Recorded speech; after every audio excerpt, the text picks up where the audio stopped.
우리에게 주시는 하나님 말씀 보도록 하겠습니다. 신약성경 요한복음 12장 24절 말씀입니다.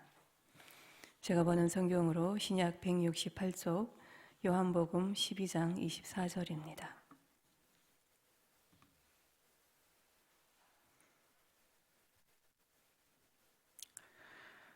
요한복음 12장 24절 우리가 함께 한 목소리로 읽도록 하겠습니다. 내가 진실로 진실로 너희에게 이르노니 한 알의 밀이 땅에 떨어져 죽지 아니하면 한 알 그대로 있고 죽으면 많은 열매를 맺느니라. 아멘. 제가 이 시간에 영화를 한 편 소개하려고 합니다. 언젠가 우리 담임 목사님께서도 잠깐 소개를 해주셨던 것인데요. 2006년에 소개된 창끝이라고 하는 영화입니다. 혹 보신 분도 계신지 모르겠습니다. 내용은 이렇습니다. 남미의 에콰도르라고 하는 그런 나라가 있는데요. 아마존 정글 지역에 와단이라고 하는 원주민 부족이 있습니다. 그 부족은 굉장히 폭력성이 있습니다. 그래서 어떻게 막 폭력을 행하고 남을 죽이고 뭐 이러는 것으로 인해서 그들을 강하게 만든다라고 하는 그런 생각을 가지고 있습니다. 그렇기 때문에 자기 부족들끼리도 서로 죽이고 복수하기를 반복하는 그러한 악순환의 고리를 계속해서 이어져 가고 있는 그러한 민족입니다. 그런 부족인데 1956년에 짐 엘리엇이라고 하는 선교사를 비롯한 5명의 선교사들이 이러한 한 와다니 부족의 살인과 폭력으로 가득한 그러한 삶은 예수 그리스도의 복음만이 변화시킬 수 있다라고 하는 그러한 굳은 믿음을 가지고 그 부족을 찾아가서 복음을 전하겠다라고 결심을 하게 됩니다. 그들은 원주민들이 살고 있는 정글 어느 해변가에 경비행기를 착륙하죠. 그리고 그 와다니족과 접촉을 시도합니다. 그러나 그들을 기다리고 있었던 것은 죽음의 그림자였다고 하는 겁니다. 자신들을 해칠 것이라고 오해한 와다니족은 5명의 선교사들을 향해서 날카로운 창을 던집니다. 선교사들에게는 사실 총이 있었기 때문에 그들은 스스로를 방어할 수 있었습니다. 그러나 그 총은 결국 발사되지 않습니다. 경비행기를 타고 와다니족을 향해 가던 그 전날 선교사들의 5살 난 아들이 그 아버지를 향해서 이렇게 묻습니다. 아빠, 그들은 굉장히 폭력을 행하는 그런 부족인데 그들이 공격을 해오면 아빠는 방어를 하실 거죠? 아빠가 가지고 가는 그 총을 쏘실 거예요? 라고 그렇게 묻습니다. 그러나 아버지는 이렇게 이야기하죠. 아들아, 우리는 그들에게 총을 쏠 수가 없단다. 우리는 주님을 믿기 때문에 천국을 갈 수 있어서 지금 죽어도 상관이 없지만 그들은 예수님을 믿지 않기 때문에 천국에 들어갈 준비가 되어 있지 않아. 그렇기 때문에 그들에게 총을 쏠 수는 없단다. 라고 이야기를 합니다. 선교사들은 창에 찔려 죽어가면서 원주민들을 향해서 그렇게 소리를 칩니다. 우리는 당신들의 친구입니다. 선교사들은 복음을 제대로 전하지도 못한 채 그렇게 원주민들의 창끝에 무참히 살해되고 맙니다. 그들에게 용서와 또 화해의 복음을 전할 기회를 그러한 기회가 완전히 사라져버리는 그러한 상황처럼 보여집니다. 이후에 그 선교사님들은 다 이제 순교를 하시고요. 그 부인들이 귀국을 하게 되죠. 짐 엘리엇이라고 하는 그 선교자의 아내를 어느 신문에서 인터뷰를 합니다. 그래서 기자가 이렇게 묻습니다.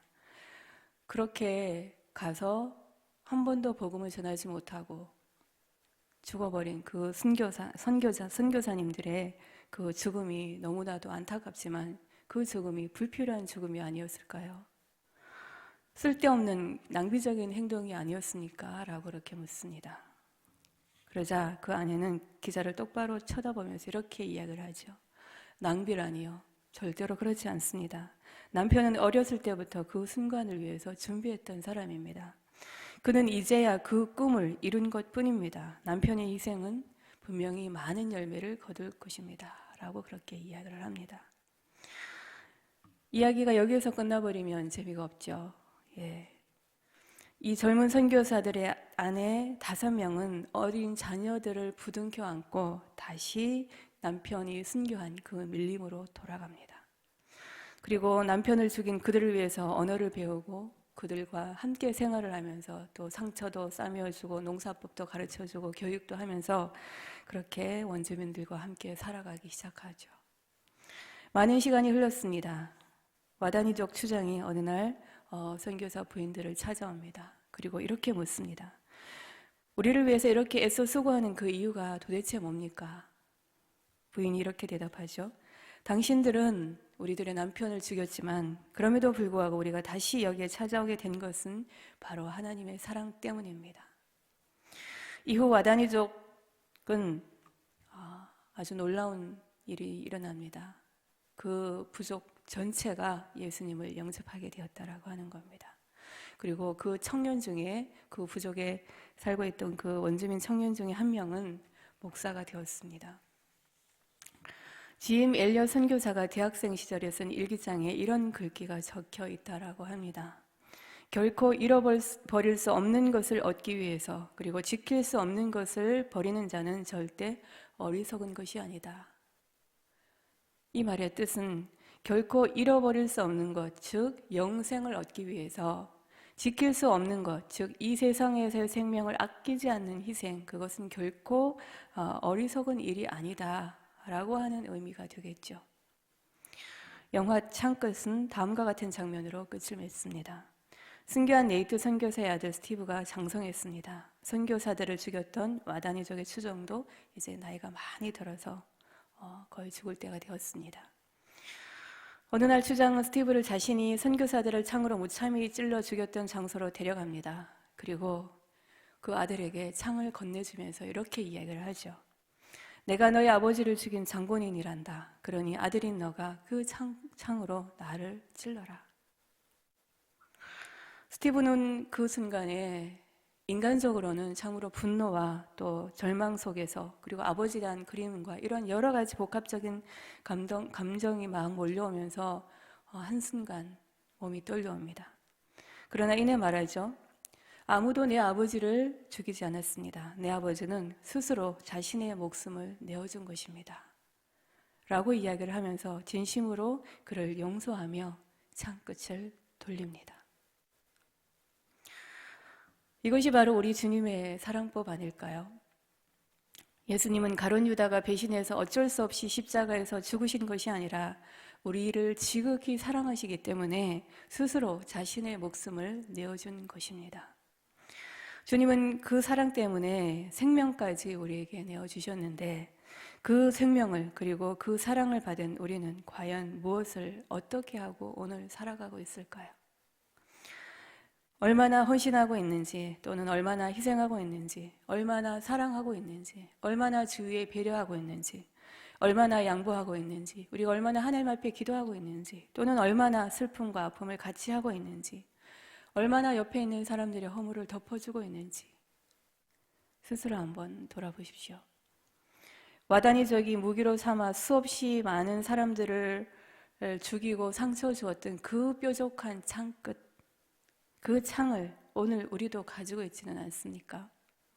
그 창을 가지고 있으면서 많은 사람들을 향해서 창끝을 겨누고 있지는 않습니까?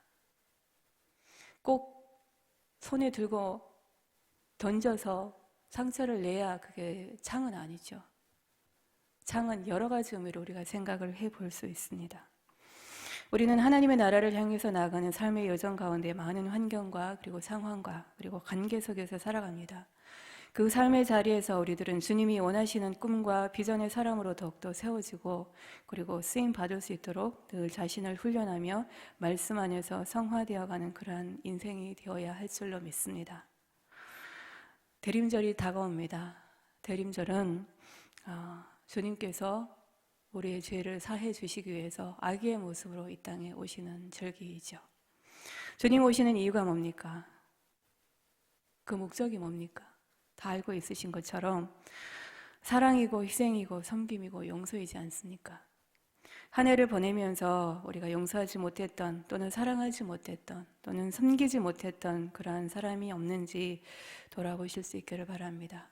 혹여 그런 부분들이 있다라고 하면 창끝을 돌렸던 것처럼 그렇게 행함이 있는 믿음의 액션을 취하실 수 있기를 바랍니다. 오늘 요한복음 12장 24절 주님께서는 이렇게 말씀하십니다. 내가 진실로 진실로 너희에게 이르노니 한 알의 밀이 땅에 떨어져 죽지 아니하면 한 알 그대로 있고 죽으면 많은 열매를 맺느니라. 기도하겠습니다. 오늘 부족한 우리들을 그럼에도 불구하고 사랑해 주시고 용서해 주시는 하나님 아버지, 그 사랑과 용서를 받은 우리들의 삶이 참으로 하나님의 그 사랑과 용서와 섬김과 그 희생을 우리도 역시 행함이 있는 믿음으로 열매가 있는 이 땅에서의 여정이 될 수 있도록 하나님 도와주시옵소서. 말뿐인 삶이 아니라 행함이 따라오는 그러한 믿음의 사람으로 살아갈 수 있기를 살아계신 예수님의 이름으로 기도합나이다. 아멘. 하늘에 계신 우리 아버지, 아버지의 이름을 거룩하게 하시며 아버지의 나라가 오게 하시며 아버지의 뜻이 하늘에서와 같이 땅에서도 이루어지게 하소서. 오늘 우리에게 일용할 양식을 주시고 우리가 우리에게 잘못한 사람을 용서하여 준 것 같이 우리 죄를 용서하여 주시고 우리를 시험에 빠지지 않게 하시고 악에서 구하소서. 나라와 권능과 영광이 영원히 아버지의 것입니다. 아멘.